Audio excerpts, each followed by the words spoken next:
My name is Andrew Cuomo. Today is day 193. The facts today are 463 hospitalizations. That's up about 18 from yesterday. 121 ICU patients. We have 59 intubations. We lost 3 New Yorkers yesterday, and they were in our thoughts and prayers. 3-day average is 3. You look across the state, all the numbers are constant. We still are watching Western New York. Western New York is at 1.5%. That's not good. But we have been taking a lot of actions in Western New York, and I think people got the message. And we still have a caution flag, but the number's not increasing, and that's good news. Across the city, the numbers are all good in the outer boroughs. Infection rate 0.9 yesterday. That means we're under 1% for 33 straight days, which is great news and a credit to New Yorkers and what they're doing. And by the way, that is with more testing than any other state. If you want to see something interesting, go look at how many tests different states are taking. Remember, the president said, I told my people not to test as much, because if you don't test as much, you won't see that there are more cases. Some of these states are testing at very, very low levels. If you don't do many tests, you won't find many cases. And the number of cases will drop. Yeah, but that is false comfort. If you want to see a reduction in the number of people with cancer, take fewer cancer screenings. Yeah, you can then say, look, we have fewer people who are have detected cases of cancer. Yes, but that's only because you're not looking. And that's what's happening across this country. It's a scandal, frankly, because it allows more people to get sick and more people to die. But that's what's happening. Exactly what the president said. If you listen to him, he will tell you the scandal that he is about to perpetrate. And states are testing less. Just look at the number of tests. New York, it's the opposite. We're testing more than anyone else. So when we say this is how many cases we have, that's accurate, because we're testing more than anyone else. The SLA and the New York State Police have a special task force that is working on compliance on bars. They observed 969. They did 5 establishments. Compliance on bars is way up, 99.2%. Compliance on bars has increased dramatically from when we started. Why? Because if you know someone is going to check, if you know there's monitoring, people tend to increase compliance. For a bar or a restaurant, if you lose your liquor license, that is very serious business. So they're making a calculated decision. The bad actors who were violating the rules now know they could very well lose their license. What has happened? Compliance has gone up. That's good news. Rules are only as good as their compliance. I can sit here all day and promulgate rules. Wear a mask, stay home, 6 feet. The rule is only as good as the compliance. And the compliance is only as good as the enforcement. Bars, you must do X. Well, bars want to do business. I understand the economic pressure. The compliance at the bars is only as good as the enforcement. And the enforcement was lax. The state put together the task force. There's now real compliance. They've heard about it every day. They've heard about the enforcement. They've heard about the number of enforcement actions. They knew that the chance was very high that somebody may check. What happened? Compliance went up. That's good news. We want to thank New Yorkers for the increase in compliance. And because the compliance has gotten better, we can now take the next step. That takes us to restaurants. Opening restaurants, I understand the economic benefit and I understand the economic pressure that they've been under. A restaurant is not just the restaurant owner. A restaurant is the kitchen staff, the wait staff. There's a whole industry around restaurants. And restaurants also pose a possible risk, right? The concentrations of people inside, indoor dining, but there's also a great economic loss when they don't operate. We had a caution flag with restaurants and indoor dining for two reasons. Number one, we are doing indoor dining at 50% across the rest of the state. We have seen clusters outbreak from restaurants. So that was a reason for caution. Second, we knew that compliance was lacking in New York City. That was a reason for caution. We've been speaking with stakeholders. We've been working on this issue every day. And we're now announcing today that we can go to 25% of indoor dining with certain restrictions that will be enacted on September 30th. Indoor dining, the rules will be temperature checks for anyone who comes in at the door. One member of each party has to leave information, phone number, email, so that there's contact tracing information if there is an outbreak. One person from every party. No bar service.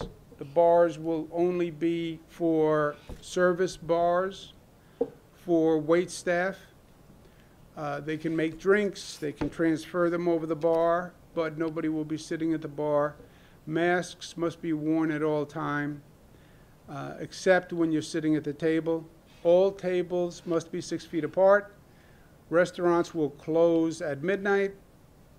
Strict adherence to the state guidance that has been promulgated. Restaurants will have the air filtration requirement, the enhanced air filtration requirement that is specified in the state guidance. There'll be limited air recirculation. We want air from the outside to provide additional ventilation. Outdoor dining can continue along with 25% of indoor dining. How do you do compliance? State will expand the SLA, State Police Task Force. New York City will provide ultimately 400 code enforcement inspectors to work with that task force. The number of places that are going to have to be checked for compliance are about 10,000. So even with the state expanding the task force and the city adding 400 code compliance inspectors to that task force, 10,000 is still a very large universe. So I have a new idea. New ideas. The new idea to assist with compliance is this. New Yorkers themselves will help with compliance. New Yorkers will keep New Yorkers safe. The New York community of New Yorkers, is the best compliance unit. New Yorkers have shown all through this that they have forged community, right? What does community mean? Community means I look out for you and you look out for me. Community means I understand our connection. I understand our interdependence. I understand that I can't keep myself safe and you can't keep yourself safe. And the only way we'll be safe is if we work to protect each other. That has worked extraordinarily well. The Restaurant Association in New York State will run public service announcement asking New Yorkers to be part of the compliance of this 25% rule, New Yorkers, I'm asking to report violations of that 25% capacity. We call it New Yorkers Protecting New Yorkers. We'll have a special alert phone number, text number that will go to the task force. And we ask people, if you're in a restaurant and you see more than 25% in that restaurant and indoor dining, you text the violation, the information, to the task force. It will all be anonymous. The restaurant will not know that you are the one who provided information, but it will help that task force, because then the task force can send an inspector to that specific restaurant. And again, you have a universe of about 10,000 beyond the bars that we're already monitoring, and we're asking New Yorkers to be part of the solution. Every restaurant will post their 25% capacity of indoor dining. Every restaurant will post that text number, that phone number, where people can call and report the violation. And I'm asking New Yorkers to be part of the solution. I believe in New Yorkers. I believe in New Yorkers' ability to do the right thing. That is not blind faith. That is a result of the experience we've had going through COVID. New Yorkers got the information. We did the briefings every day. New Yorkers, I think, are more informed about COVID than anyone in the country. And New Yorkers stepped up, right? Mask compliance, I put out the rule. New York was the first state to have a rule on mask compliance. But I couldn't enforce it. We don't have enough police to enforce it. New Yorkers enforced it. The society enforced it. If you walked past somebody without a mask, they gave you a look. And it became socialized in the New York community that you should wear a mask. You look at our infection rate. Why is it so low? Why is it lower than any other place in the country? Because New Yorkers are doing the right thing. That's why we're below 1%. So I believe in New Yorkers. They put a lot of trust and faith in me. They believed in the actions that I was proposing. And trust is reciprocal. They trusted me, I trust them. And I trust that if they have the right information, they will do the right thing. We will continue to watch the infection rate the way we do every day. If there is a spike in the infection rate, then we can always hit the emergency pause button. We can do that at any given time. If you see an increase in the infection rate, the first thing we do is to look for a definable cause, something that generated a cluster. That actually is good news when you can find something that generated a cluster, because then you can go stop that source. If you can't find the origin of the increase, and it's just community spread across the board, then you hit the pause button. We can hit the pause button on restaurants, indoor dining. You can hit the pause button on any of these activities that we're allowing. So we always have that as a backdrop. It gives us comfort, and especially since the information we're receiving is timely, and it's based on a lot of tests, and we can identify it all across the state. That's the good news about having the amount of data that we have. So if the infection rate goes up, bang, hit the pause button. At the same time, if the infection rate doesn't go up, and these restaurants have gone through very tough economic circumstances, we can always reassess the guidelines and go from 25% to 50% would be the next increase. And we can do that at any time, but we've set November 1 as a deadline to determine whether or not we can go from 25 to 50. Again, we could do it at any time before November 1, but we have November 1 as a benchmark where we could go to 50%. On the issue of child care, people are coming back to work. It's after Labor Day. We want people to come back to work. We want people to come back to their jobs in Manhattan. To get people to come back to work, they need child care. The state is going to release $88 million today in additional child care funding so we can provide that child care so people can come to work. Post-Labor Day is normally a time when people start to come back to work. As a lifelong New Yorker, I can tell you, you can always tell post-Labor Day because the traffic increases. That's normal. We're seeing the traffic increase dramatically in the downstate area. The commute from Long Island, Westchester into New York City. I experienced it firsthand myself. Vehicle traffic is heavy, and it is disproportionately heavy. Public transportation is still very light. What's happening? People are starting to come back to work, but they're commuting by their cars. Why? Because they're nervous about public transportation. This has happened, by the way, everywhere across the globe.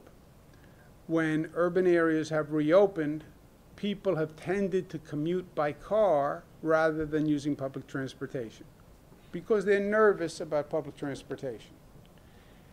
Public transportation is safe. These cars, commuter cars, subway cars, buses, are disinfected every day. They have never been cleaner. Silver lining to this entire debacle of COVID.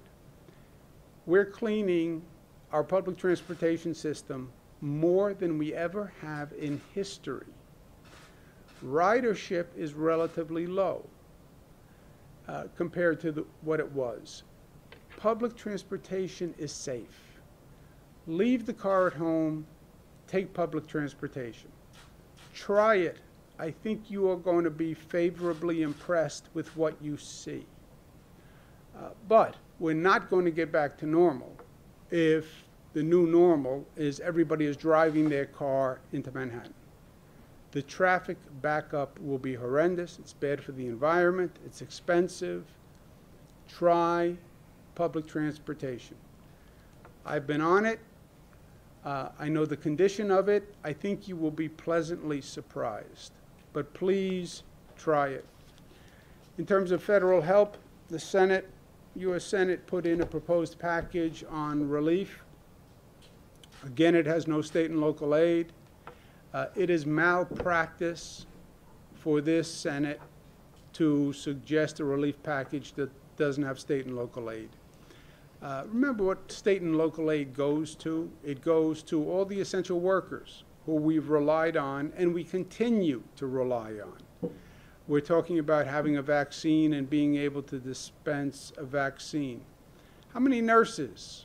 How many schools? How many police? How many firefighters? How many EMS? How many medical personnel is it going to take to handle a vaccine? And now you want to cut funding for essential workers? It's ludicrous. If they don't provide state and local funding, it will be financial chaos.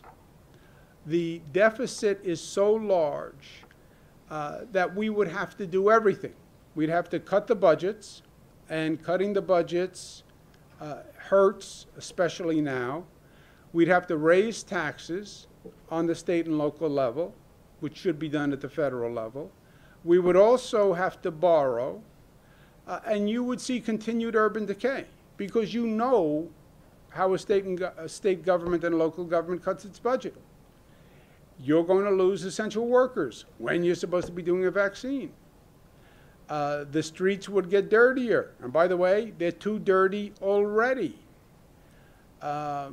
Cities would not be as safe. And by the way, there's increasing crime already in New York City.